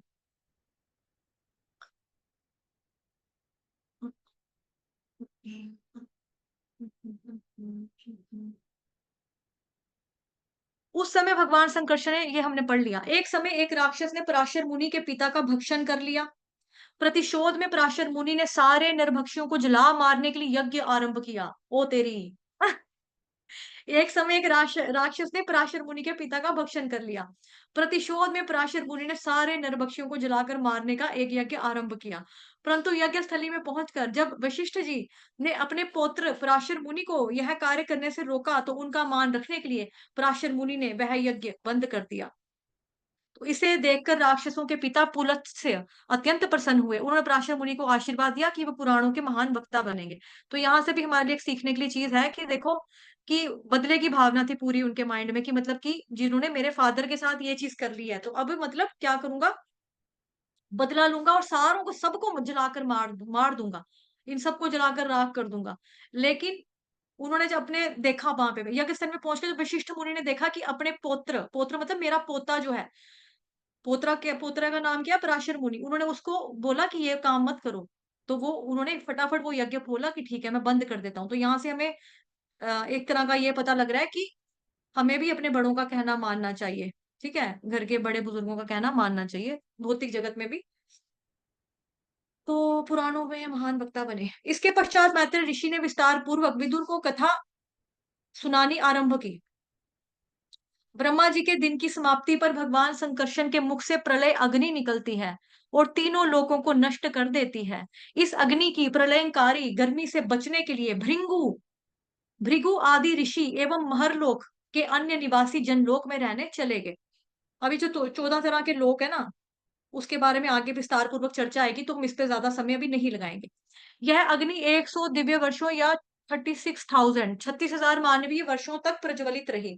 फिर 100 दिव्य वर्षों तक प्रचंड तूफान के साथ मूसलाधार वर्षा हुई। फलस्वरूप समुद्रों में बाढ़ आ गई। जब तीनों जगत जल में निमग्न थे, भगवान विष्णु उस जल पर विराजमान अनंत शेष के बिस्तर पर योग निद्रा में विश्राम करने लगे। जब सूर्य और चंद्रमा प्रकाश विहीन हो गए, तब जनलोक वासियों ने करबद्ध होकर भगवान से प्रार्थना की। इस दौरान समस्त बद्ध जीव अपने सूक्ष्म शरीरों से आच्छादित भगवान के शरीर में निवास करते हैं। ठीक है? तो यहाँ पे पुरुष अवतार के बारे में चर्चा आ रही है। ठीक है? भगवान जी के पुरुष अवतार के बारे में। और कौन से वाले भगवान है ये, कौन बताएगा? भगवान विष्णु कौन सा रूप? हैंड रेस करो मानसी माता जी। बताओ। मनवंतर अवतार है ना माता जी? मैंने अभी बोला पुरुष अवतार का कौन सा रूप है, आप कह रहे हो मनवंतर अवतार। आपने क्वेश्चन सुना माता जी ध्यान से? अच्छा, पुरुष अवतार का क्षीरोदक्षाई विष्णु। अभी भी सोच रहे हो, सच कह रहे हो? हाँ माता जी, अभी डाउट है थोड़ा। क्यों डाउट क्यों है आपको? बता दो। डाउट क्यों है? क्लियर नहीं है माता जी अभी तो। मतलब वो विश्राम कर रहे हैं सागर में, इसमें तो क्षीरोदक्षाई विष्णु ही होंगे। ओके, निवेदिता शर्मा माता जी आपने हैंड रेस किया, आप बताइए। माता जी महाविष्णु जी, महाविष्णु अवतार। देखो जो आप लोगों को मैंने दो दो बार पढ़ाया हुआ है कृष्ण भगवान का विस्तार। ठीक है? तो उस पे एक दिन मैं ऐसा करूंगी, स्पेशल सेशन दोबारा से रख लूंगी। जी रिया माता जी आप भी बता दो। गर्भोदक्षय विष्णु। गर्भोदक्षाय विष्णु का क्या मतलब होता है माता जी? अच्छा, क्षीरोदक्षाय विष्णु, महाविष्णु, गर्भोदक्षाय विष्णु, इन तीनों में क्या है फर्क? चलो इसको पहले ध्यान से सुन लो फिर, ठीक है। अभी जो महाविष्णु है वो कहाँ से आए? संकर्षण जी से आए। संकर्षण से जो एक्सपेंशन निकला ना महाविष्णु का, in the form of Lord Vishnu. ये महाविष्णु कारणवाचक समुद्र में लेटते हैं और उनकी नाक से क्या होता है, नासिका से संपूर्ण ब्रह्मांड को ये श्वास के रूप में ग्रहण करते हैं। और ये असंख्य ब्रह्मांड महाविष्णु के शरीर के रोम छिद्रों से निर्मित होते हैं, जैसे किसी पर्दे के महीन छिद्रों से धूल के सूक्ष्म कण आर पार हो जाते हैं। मतलब कि ब्रीथ इन तो यूनिवर्स अंदर, ब्रीथ आउट तो यूनिवर्स बाहर। ये वाला अब याद आया इनका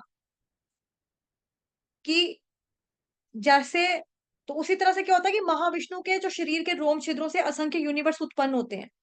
उनके उच्छ्वास करने पर असंख्य ब्रह्मांड उत्पन्न होते हैं और फिर वो जब श्वास सांस भीतर लेते हैं ना, अंदर खींचते हैं, तो वो सारे समाप्त हो जाते हैं। तो ब्रीथ इन यूनिवर्स अंदर, ब्रीथ आउट तो यूनिवर्स बाहर। ये रिवीजन करवा रही हूं मैं अभी, छोटा सा याद आ जाना चाहिए आपको। गर्भोदकशाही विष्णु, गर्भोदकशाही विष्णु में क्या होता है कि महाविष्णु के बाद एक और एक्सपेंशन आती है जिसको बोला जाता है गर्भोदकशाही विष्णु। अब गर्भोदकशाही विष्णु के रूप में क्या होता है, प्रत्येक ब्रह्मांड में प्रवेश करते हैं, प्रत्येक ब्रह्मांड में प्रवेश करते हैं, अपने शरीर से जल प्रसारित करते हैं और जल पर विश्राम करते हैं। उनकी नाभि से एक कमल नलिका प्रस्फुटित होती है और उस पर कमल पुष्प की नलिका के भीतर ग्रह मंडलों के 14 भाग होते हैं, जिनका निर्माण ब्रह्मा जी के द्वारा किया जाता है। भगवान प्रत्येक ब्रह्मांड में गर्भोदकशाही विष्णु के रूप में उपस्थित रहते हैं और वे प्रत्येक ब्रह्मांड का पालन पोषण और आवश्यकता की पूर्ति करते हैं। हालांकि वे प्रत्येक ब्रह्मांड में उपस्थित होते हैं, किंतु भौतिक ऊर्जा का प्रभाव उन्हें छू नहीं सकता। तो ये जो है, ये मैंने आपको नेट से निकाल के अभी बताया है। अब इसका ये जो लैंग्वेज थी टोटली बुकिश लैंग्वेज थी, अब आप मेरी वाली आसान भाषा में मैं आपको समझा देती हूँ। अब यानी कि यूनिवर्स के गर्भ के अंदर जिसकी शैया है, क्योंकि महाविष्णु ने यूनिवर्स बना दिए, लेकिन यूनिवर्स को संभालने के लिए उनको फिर से जाना पड़ेगा यूनिवर्स के अंदर भगवान जी को। तो वास्तव में सब चीज की आत्मा परमात्मा है, वो सब भगवान ही है। तो इसलिए पूरी भौतिक सृष्टि की परमात्मा ने जो किया वो क्या है, भगवान, ये वाले भगवान विष्णु। हर एक भौतिक सृष्टि के अंदर जो ब्रह्मांड है और उन ब्रह्मांडों के अंदर होते हैं गर्भोदकशाही विष्णु। तो इसके बाद आता है क्षीरोदकशाही विष्णु। तो विष्णु भगवान के जो तीसरे पुरुष अवतार को क्या बोलते हैं, क्षीरोदकशाही विष्णु। जो है गर्भोदकशाही विष्णु क्षीरोदकशाही विष्णु का ही रूप ले लेते हैं, जो तब विशिष्ट ब्रह्मांडों में उपस्थित सभी जीवों के हृदय में प्रवेश करने हेतु स्वयं का असीमित विस्तार करते हैं। विष्णु का यह अवतार विस्तार परमात्मा कहलाता है, जो भौतिक सुख की खोज में रत प्रत्येक जीव आत्मा के साथ होते हैं। क्षीरोदकशाही विष्णु भी साधुता के गुण के एक अवतार हैं और वे ब्रह्मांड में दुग्ध के सागर, दूध के सागर पे लेटते हैं, सागर में निवास करते हैं। अब जो हम कहते हैं ना कई बार कि भगवान तो सबके अंदर कण-कण, भगवान तो कण-कण में वास करते हैं, तो ये वास्तव में कण-कण के अंदर विराजमान होते हैं। जैसे हमने सबने सुना है कि भगवान कण-कण में वास करते हैं, कण-कण में विराजते हैं, तो कण-कण में भला कौन-सा फॉर्म है जो भगवान जी का विराजता है? वो विराजता है क्षीरोदकशाही विष्णु का के रूप में। तो वही एक्सपैंड करते हैं परमात्मा के रूप में। क्योंकि हमने क्या सुना है कि आत्मा परमात्मा सबके दिल में है ना? तो आत्मा भी सबके दिल में है, हृदय में है, परमात्मा भी सबके दिल में है। तो परमात्मा कहाँ से आते हैं? वो है एक्सपेंशन ऑफ क्षीरोदकशाही विष्णु। ठीक है? तो इसके बारे में भी ऑलरेडी हमने चर्चा की हुई है, बट अभी चलो थोड़ा-सा रिवाइज़ मैंने करवा दिया। आप लोगों को आई होप कि याद आ गया होगा। ठीक है? एनीवेज़ हम आगे चलते हैं। 1000 चतुर्युगी वर्ष बीत जाने के बाद, ये माताजी, मानसी माताजी भगवत गीता में भी पढ़ा हुआ है हमने, उसमें भी है। ठीक है? अ, ब्रह्मा जी की लाइफ टाइम स्पैन के बारे में भी है, क्षीरोदकशाही, गर्भोदकशाही, इनके बारे में भी है। 1000 चतुर्युगी बीत जाने के बाद जब जीवात्माएँ अपनी इच्छाओं तथा कर्म अनुसार पुनः प्रकट हुई, तो दूषित मानसिकता होने के कारण वे सब नीले रंग की लग रही थी। जब भगवान बद्धजीवों के संयुक्त कर्मों पर अपना ध्यान एकाग्र कर रहे थे, जिसे सूक्ष्म सृष्टि भी कहा जाता है, वह उनकी नाभि में छिद्र करके प्रस्फुटित हो गया और एक कमल का रूप ले लिया। उस विराट रूप अथवा कमल ने चारों दिशाओं को प्रकाशित कर दिया और प्रलय के जल को सोख लिया। उस समय गर्भोदकशाही विष्णु ने परमात्मा के रूप में अपना विस्तार किया और उसमें प्रवेश कर गए।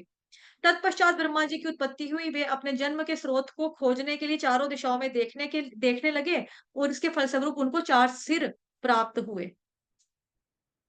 चतुर्मुख ब्रह्मा जी। ठीक है? 1 सेकंड रुकेंगे सिर्फ छोटू सा। हरे कृष्णा। अभी देखो मैंने क्या किया कि मैंने नोट्स को ओपन किया अपना, आप लोग ऐसा करो, स्क्रीनशॉट ले लो, बाद में मेरे को भूल जाएगा। ठीक है, तो आप लोग इसका स्क्रीनशॉट खींचो फटाफट। ये ठीक है, एक तो मैंने इसके बारे में आपको बताया था। स्क्रीनशॉट लिया, आगे देखते हैं, इसमें तो नहीं है कुछ आपके काम का। ले लो, इसको भी खींचो। ठीक है,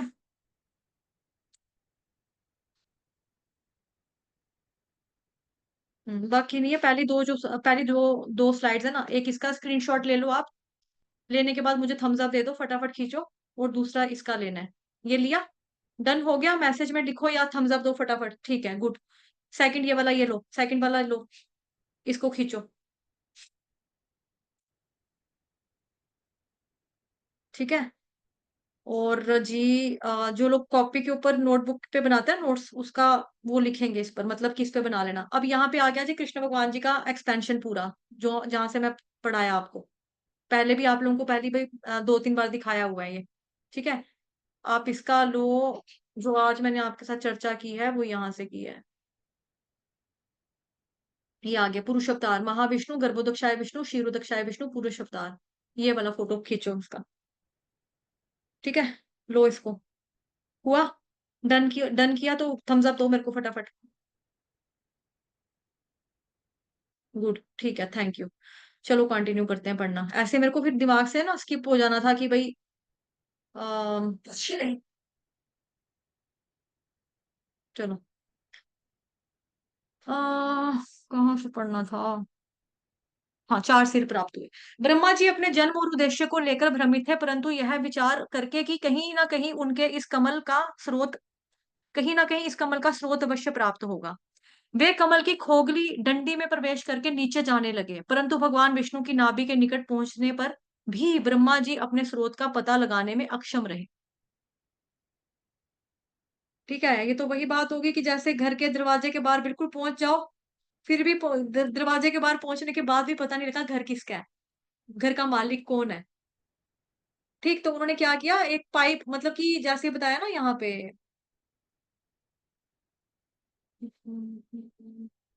ये रहा, खोखली डंडी मतलब एक तरह की पाइप थी, उसके अंदर से वो घुस के पूरा नीचे जाने लगे, बिल्कुल भगवान जी के पास वो पहुंच भी गए, नाभि जहां से कमल के फूल की वो पूरे शुरू हुई थी डंडी टाइप।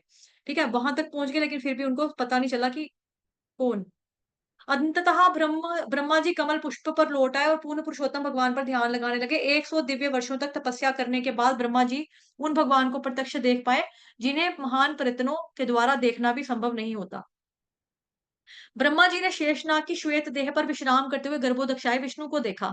देदीप्यमान मणियों से सुशोभित शेषनाग के फन अत्यंत सुंदर दिखाई दे रहे थे। भगवान का विशालकाय शरीर तीनों लोकों की लंबाई चौड़ाई को अपने में समेटे हुआ था, और उनकी अंग आभा मणि के पर्वत को भी लज्जित कर रही थी। यद्यपि संध्या समय के केसरी आकाश में लिपटा मणि पर्वत अत्यंत सुंदर प्रतीत होता है, भगवान का पीतांबर उनकी सुंदरता को पछाड़ रहा था। भगवान का रत्न जड़ित सुनहरा मुकुट स्वर्ण जड़ित पर्वत शिखरों का उपहास उड़ाता प्रतीत हो रहा था, और पर्वत की शोभा बढ़ाने वाले झरने, हरियाली और रंग बिरंगे फूल भगवान के शरीर पर सजे हुए रत्नों, मोतियों, तुलसी पत्रों तथा फूलों की मालाओं के समान फीके पड़ रहे थे। जब भगवान ने अपने चरण कमलों को उठाकर ब्रह्मा जी को उनका दर्शन दिया, तो उनके चरणों एवं हाथों के चंद्रमा सदृश नाखून दिव्य प्रकाश बिखेरते हुए फूलों की पत्तियों के समान प्रतीत होने लगे। ओ- अपने भक्तों के दुखों को हरने और उनकी सेवाओं की सराहना करने के लिए भगवान मंद मंद मुस्कुराने लगे। अंततः ब्रह्मा जी इस निष्कर्ष पर पहुंचे कि उनके समक्ष अन्य कोई वस्तु नहीं, अपितु स्वयं भगवान खड़े हैं। जब भगवान विष्णु की नाभि कमल पुष्प प्रलयकारी जल, शुष्क वायु तथा आकाश को देखकर, जिन्हें सृष्टि के 5 कारक माना जाता है, ब्रह्मा जी रजोगुण से आवेशित हो गए। ब्रह्मा जी ने ब्रह्मांड का पूर्ववत सृजन करने का निश्चय किया, और इस कार्य हेतु भगवान की कृपा दृष्टि प्राप्त करने की इच्छा से उनकी स्तुति करने लगे। हे भगवान, अनेक वर्षों की तपस्या के पश्चात अब मुझे आपका ज्ञान प्राप्त हुआ है। इस सृष्टि में आपसे श्रेष्ठ अन्य कोई भी नहीं है, और इसीलिए आप ही एकमात्र ज्ञेय हैं। हे नाथ, जो जन वैदिक ध्वनि रूपी बहती कहाँ गया? बहती वायु को सुनकर अपने कर्ण छिद्रों द्वारा आपके चरण कमलों की सुगंध लेते हैं, वे अपने हृदयों में कभी भी आपके चरण कमलों से विलग नहीं हो पाते। अधिकृत स्रोतों से श्रवण करके आपके भक्त आप अपने कानों के द्वारा आपका दर्शन करते हैं। तो जैसे कि कल परसों की मैंने फोटो दिखाई थी ना आपको 2 कान की, कि कान जब मिल जाते तो क्या हो जाता है, वो किसकी शेप लेते हैं? दिल की शेप ले लेते हैं। तो दिल की शेप लेने का मतलब क्या है कि जो भी चीज़ हम बोलते हैं, वो सीधा दिल में उतर जाती है। मतलब अगर हम भगवान जी के बारे में श्रवण करेंगे, तो वो कहाँ जाएगा? दिल पे जाएगा, दिल में जाएगा, दिल में उतर जाएगा और दिल में उतर कर फिर क्या होगा? भगवान हृदय में स्थापित मतलब कि स्थिर हो जाएँगे, स्थिर होने के बाद क्या होगा? कि हमारी आसक्ति, हमारा प्रेम जो होगा वो भगवान जी से बढ़ जाएगा। प्रेम बढ़ने से क्या होगा? ये आ गया, ठीक है? याद आया? ये वाला आपको दिखाया था फ़ोटो। कि जब हमारा जो 2 कान हैं, अगर हम उनको आपस में जॉइन कर दें, सिर को बीच में से गैप करके निकाल दें, तो ये दिल की शेप ले लेगा। तो भगवान जी को जानना है तो कहाँ से जानना है, कैसे जानना है? कानों के माध्यम से हमें भगवान जी को जानना है, उनके बारे में श्रवण करके, कि भगवान कितने महान हैं, इतनी लीलाएँ की, ये किया, वो किया, है ना? इतना प्रेम किया भगवान जी अपने भक्तों से इतना प्रेम करते हैं, भगवान भक्त वत्सल हैं, भगवान भक्तों के लिए कसम भी तोड़ देते हैं, है ना? तो इस तरह से जब हम चर्चाएँ सुनते हैं भगवान जी के बारे में, उनके दिव्य लीलाओं के बारे में गुणगान सुनते हैं, श्रवण करते हैं, तो हमारी अटैचमेंट, हमारा प्रेम जो होता है, भगवान जी के प्रति बढ़ जाता है। If you want God's heart learn to listen to him. अगर आपको यही मतलब कि मैंने परसों भी पढ़ा था ना पहले। चलो हम वापस कहानी पे जाएँगे, अपनी कथा पे जाएँगे।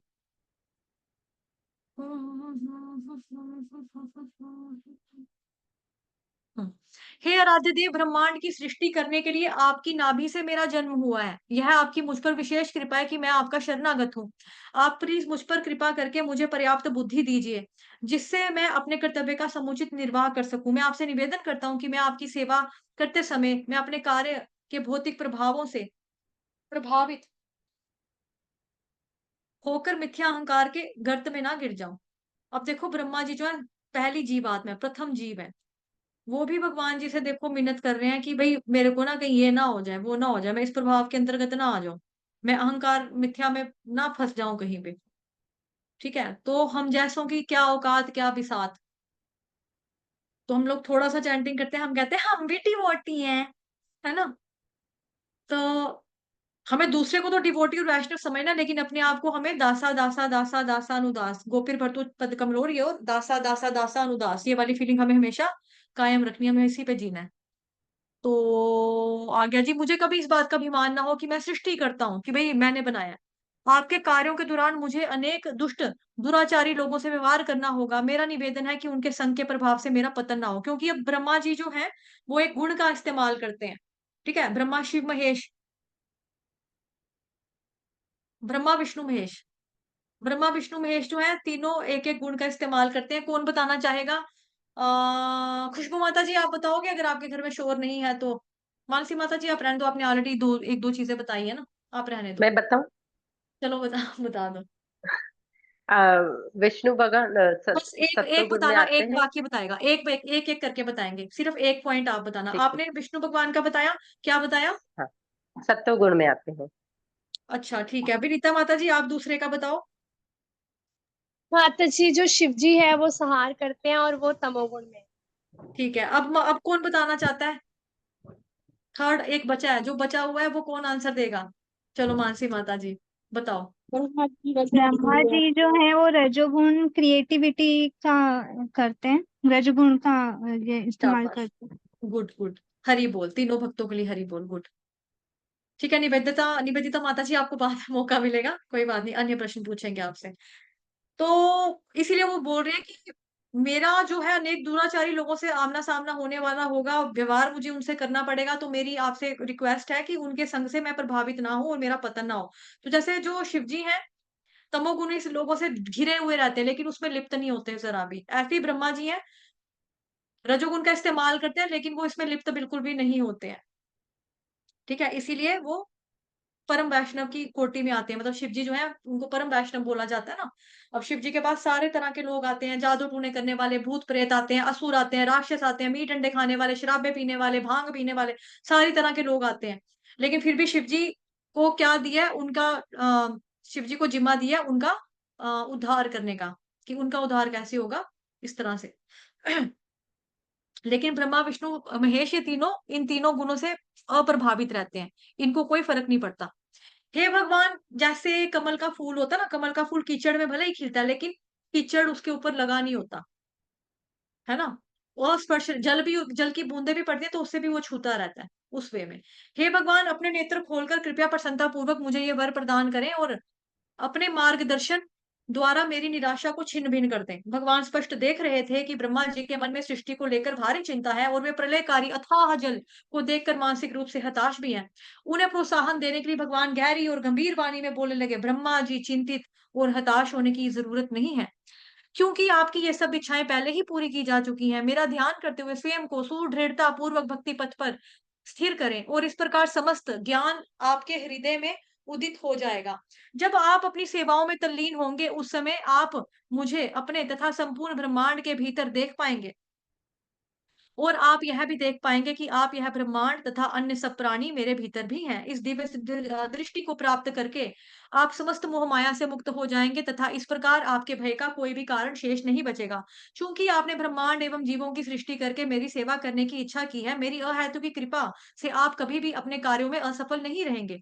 और विश्वास रखें कि यदि आप अपने चित्त को मुझ में स्थिर रखेंगे तो तथा कथित भौतिक कार्य करते समय भी आप रजोगुण से प्रभावित नहीं होंगे। ब्रह्मा जी, आपने जो मेरी स्तुति की है, आपने जो मेरी तपस्या की है और आपका मुझ पर जो विश्वास है, दृढ़ विश्वास है, उसे मेरी अहेतुकी कृपा का फल समझो।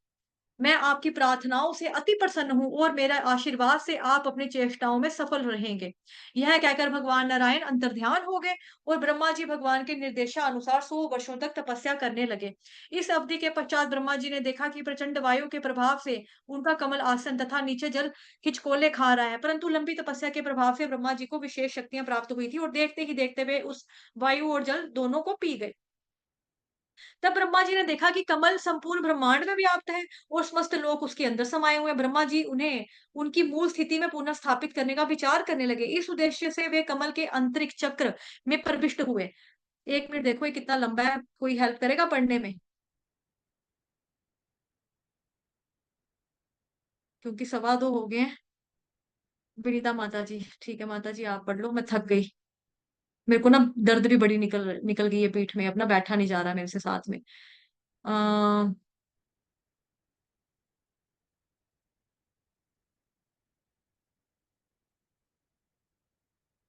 ये तो काफी रहता है। यहाँ से पढ़ना है माता जी आपने।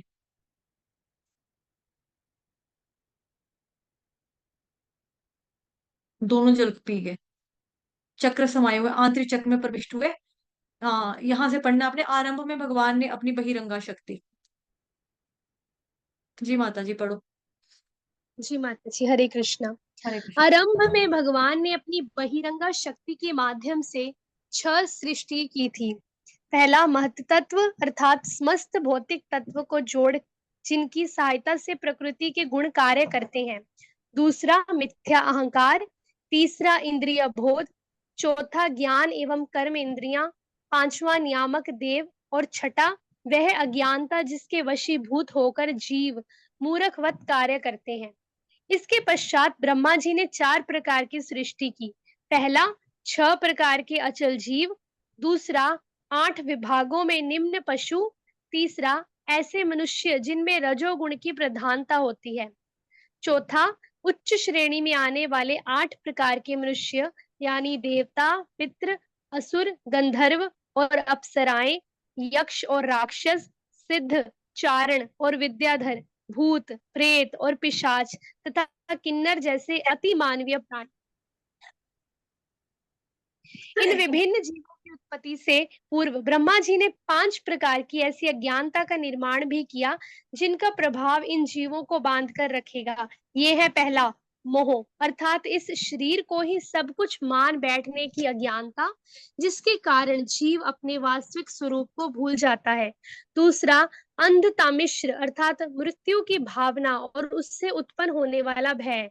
तीसरा, महामोह अर्थात मिथ्या स्वामित्व की भावना।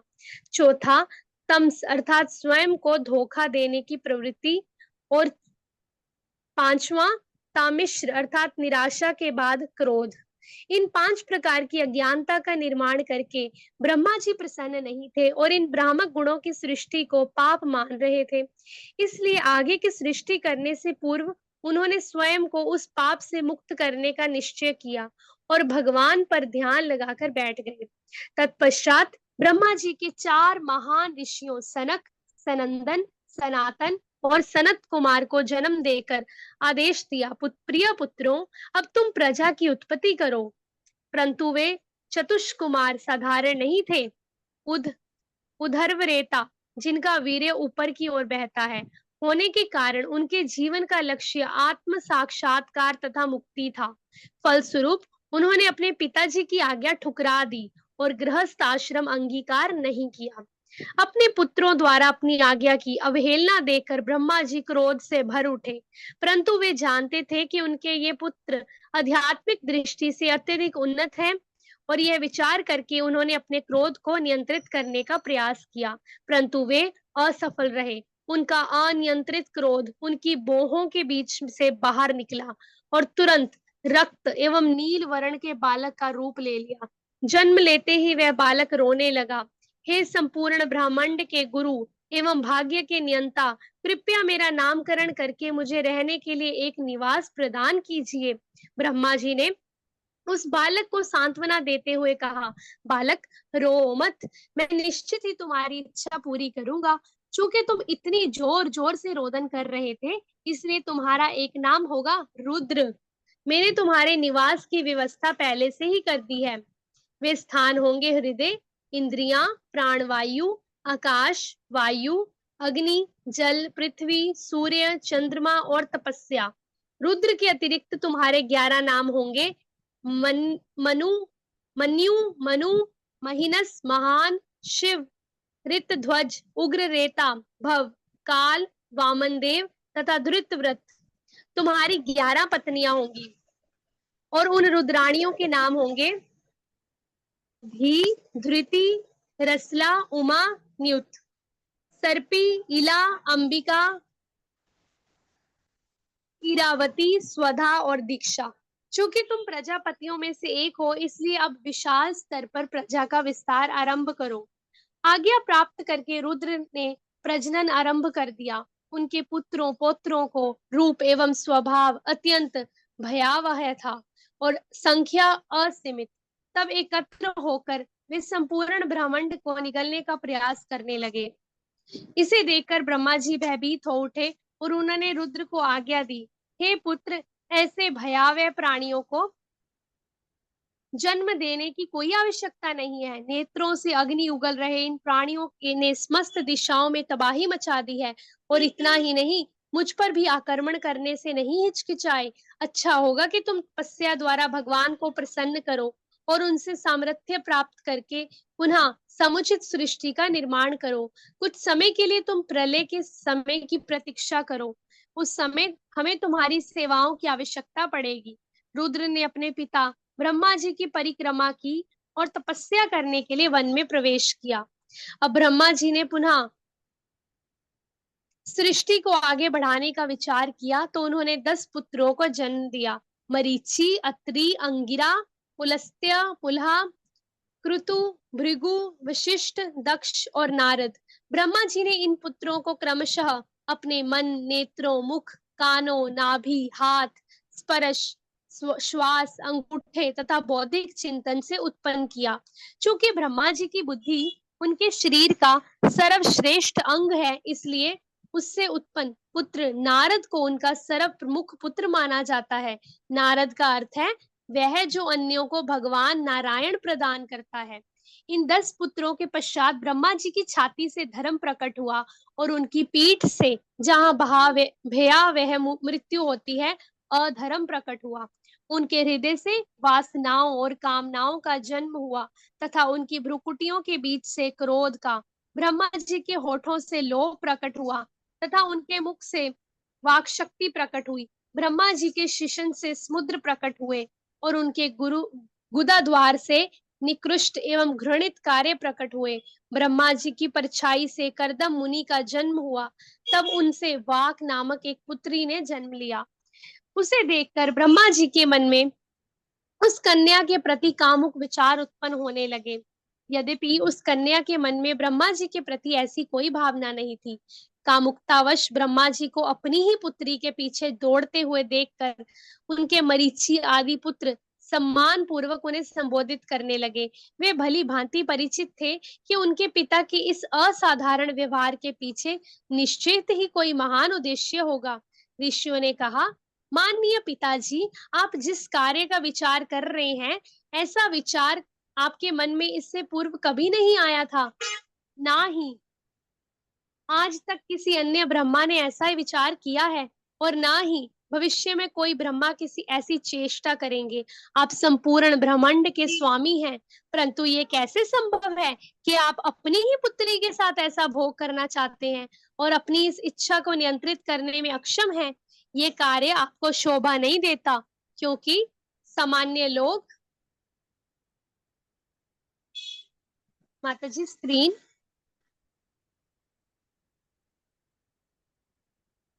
क्योंकि सामान्य लोग आध्यात्मिक प्रगति करने के लिए आपके आचरण का अनुगमन करते हैं। हम भगवान को प्रणाम करते हैं जिससे वह इस आकस्मिक पतन से आपकी रक्षा करें। अपने पुत्रों के इन वचनों को सुनकर ब्रह्मा जी लज्जित हो गए और तत्क्षण अपना शरीर त्याग दिया। तब वह शरीर अंधकार में जन्म लेने वाली ऐसी भयावह धुंध के रूप में प्रकट हुआ जिसने समस्त दिशाओं को ढक लिया। तत्पश्चात जब ब्रह्मा जी ने पुनः सृष्टि कार्य को आगे बढ़ाने का निश्चय किया, तो उनके 4 मुखों से 4 वेदों की उत्पत्ति हुई। इसके बाद यज्ञ सामग्री, धर्म के 4 सिद्धांत तथा वर्ण आश्रम के 4 विभाग प्रकट हुए। ब्रह्मा जी के चारों मुखों से पुराणों तथा इतिहास प्रकट हुए।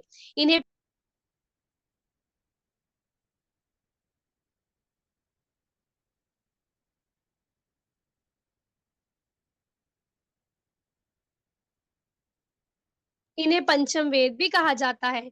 तत्पश्चात वेदों का पूरा ज्ञान प्रकट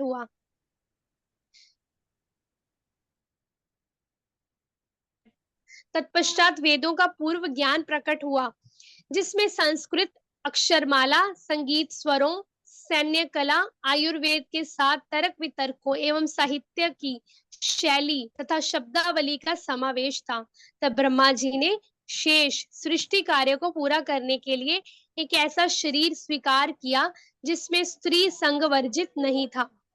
परंतु इतना करने पर भी जब उन्होंने देखा कि सृष्टि में प्रजा का विकास पर्याप्त गति से नहीं हो रहा है, वे, माताजी स्क्रीन,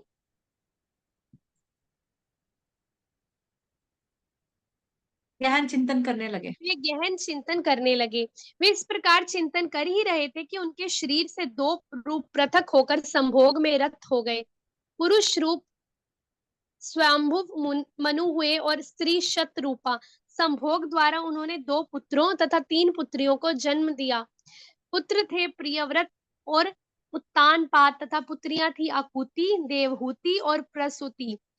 ज्येष्ठा पुत्री आकुति का विवाह रुचि ऋषि से हुआ, देवहूति का करदम मुनि से तथा सबसे छोटी प्रसूति का विवाह प्रजापति दक्ष से हुआ और इनके द्वारा यह जगत धीरे धीरे प्रजा से भरने लगा। स्वयंभुव मनु के प्रकट होते ही सर्वप्रथम अपनी पत्नी के साथ ब्रह्मा जी को प्रणाम किया। वे करबद्ध होकर प्रार्थना करने लगे, हे समस्त प्राणियों के जनक, मैं किस प्रकार आपकी सेवा कर सकता हूँ, कृपया मुझे आज्ञा दें। ब्रह्मा जी ने उत्तर दिया, हे पुत्र, मैं तुमसे अति प्रसन्न हूँ। तुमने बिना किसी प्रतिबंध के अपना सर्वस्व मुझे समर्पित कर दिया है, इसलिए मैं भगवान से प्रार्थना करता हूँ कि वे सपत्नी तुम्हारे ऊपर अपनी कृपा दृष्टि रखें। अपने बड़ों के प्रति सम्मान और एक सामान्य शिष्टाचार है कि और एक पुत्र के रूप में तुमने एक आदर्श स्थापित किया है। कोई भी बुद्धिमान तथा अद्वेषी व्यक्ति सहर्ष अपने पिता की आज्ञा शिरोधार्य करके अपनी पूरी क्षमता से उनका पालन करने का प्रयास करेगा। चूँकि एक सेकंड माता जी, कोई और पढ़ लीजिए प्लीज। निवेदिता माता जी आप पढ़ोगे? आपकी स्पीड अच्छी है पढ़ने में। हरे कृष्णा निवेदिता माता जी पढ़ोगे? सुन पा रहे हो आप?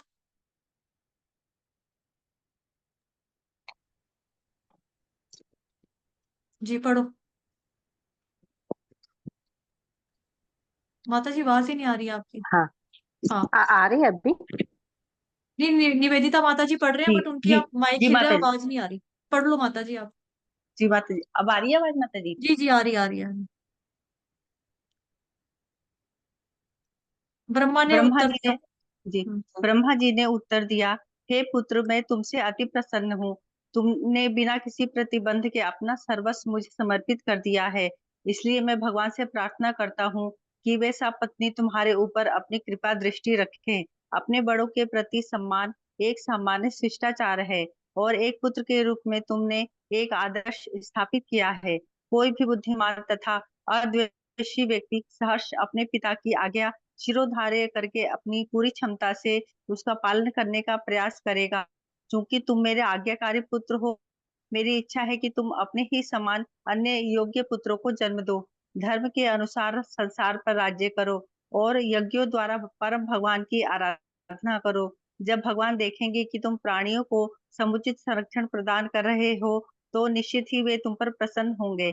इसे सुनकर मनु ने कहा, हे प्रभु, आपकी आज्ञा मेरा जीवन है। यह पृथ्वी समस्त प्रकार के प्राणियों की आश्रय स्थली है, परंतु अभी यह गर्भोदक सागर में जा गिरी है। सर्वप्रथम कृपया इसे इसके नियत स्थान पर स्थापित करें।